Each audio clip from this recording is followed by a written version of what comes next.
कुमार ड्रामे की next episode में आप लोग देखेंगे कि फाइज ये फैसला कर लेगा कि अगर हरीम उससे खुला लेना चाहती है तो वो उसे खुला दे देगा और उसे मजीद तंग नहीं करेगा। फाइज ये समझता है कि चाहे हालात की वजह से ही उसने हरीम को इतना हर्ट किया है कि अब वो उससे बेहतर डिजर्व करती है, इसीलिए फाइज हरीम को खुला देने से पहले मुदस्सर के पास जाएगा ये जानने के लिए कि क्या मुदस्सर हरीम को खुश रखेगा, क्या उसकी तरह ना चाहते हुए भी हरीम को हर्ट कर दे। लेकिन मुदस्सर फाइज की किसी बात का सीधी तरह से जवाब नहीं देगा, क्योंकि मुदस्सर तो यही समझता है कि फाइज बहुत शकी किस्म का इंसान है और उसने हरीम के साथ अच्छा नहीं किया और उसकी आखिरी मुलाकात फाइज के साथ कुछ अच्छी नहीं थी। लेकिन मुदस्सर को अंदाजा नहीं है कि फाइज को अपने इस किए जाने रवैये पर बहुत पछतावा है और जो फाइज ने किया है उसमें भी उसका कोई कसूर नहीं है। उसकी अपनी माँ ने और नासिर ने मिलकर ऐसे हालात पैदा किए जिसकी वजह से फाइज ये सारी बातें कहने पर मजबूर हुआ। फाइज उसे ये बात बता देगा कि उसके और हरीम के दरमियान किसी तरह की कोई रुकावट हायल नहीं करेगा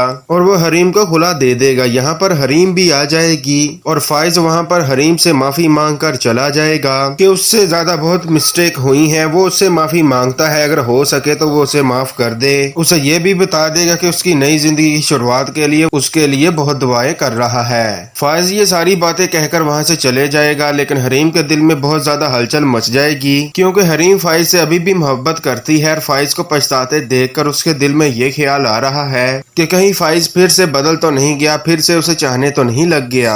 दूसरी तरफ हरीम को यह भी पता है कि मुदस्सर उससे मोहब्बत करता है, वो मुदस्सर की फीलिंग्स जानते हुए भी मुदस्सर का दिल नहीं तोड़ सकती। हरीम और फाइज का रिश्ता तकरीबन टूटने वाला होगा और आखिरी मरहले पर होगा और इनकी खुला होने वाली होगी। उसी दिन लाइबा हरीम के पास जाकर फाइज की सारी हकीकत बता देगी कि किस तरह फाइज भाई अभी भी आपसे मोहब्बत करते हैं और नासिर की बातें सुनने के बाद उनकी माँ कहकशा बेगम का उसके सामने बिल्कुल चेहरा वाजिया हो चुका है। लैबा हरीम को यह भी बता देगी कि मैंने और मेरे भाई ने माँ का घर छोड़ दिया है और उनके बाप की दौलत को वापस मिल जाने पर भी फाइज ने उस दौलत को हाथ नहीं लगाया क्योंकि वो सारे पैसे हराम के कमाए गए थे।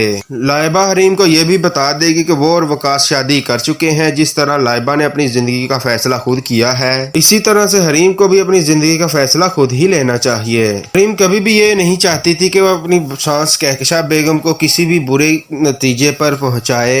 वो ना ही उससे बदला लेना चाहती थी, वो ये जरूर चाहती थी कि फाइज उससे मोहब्बत तो करता है लेकिन वो उससे इज्जत भी दे। लेकिन जब अब फाइज अपने किए पर पछता रहा है, हरीम भी तजब्जुब का शिकार हो जाएगी कि आया उसे मुदस्सर का हाथ थामना चाहिए या लौटकर फिर से फाइज की तरफ आना चाहिए। हरीम की ये हालत उसके बाप और रूफी से छुपी नहीं होगी। वो तो यही चाहते हैं कि हमारी बेटी किसी भी हालात में खुश रहे, लेकिन वो सारी सिचुएशन की वजह से बहुत ज्यादा परेशान होंगे। लेकिन हरीम से मुदस्सर ने तो पहले ही कह दिया था कि अगर हरीम मुदस्सर से शादी करेगी तो ये फैसला सिर्फ और सिर्फ हरीम का ही होना चाहिए, किसी भी प्रेशर में आकर उसे ये फैसला नहीं करना चाहिए। यहाँ पर अब मुदस्सर हरीम को खुद ही मशवरा देगा कि उसे फाइज की गलतियों को माफ कर देना चाहिए, एक मरतबा फिर से फाइज का हाथ थाम लेना चाहिए। यहाँ पर मुदस्सर चाहता तो अपने बारे में ही सोच सकता था, लेकिन वो ऐसा नहीं करेगा। तो नाज़रीन, ये थी आज की वीडियो अच्छी लगी हो तो वीडियो को लाइक कर दे, चैनल को सब्सक्राइब कर दे। शुक्रिया।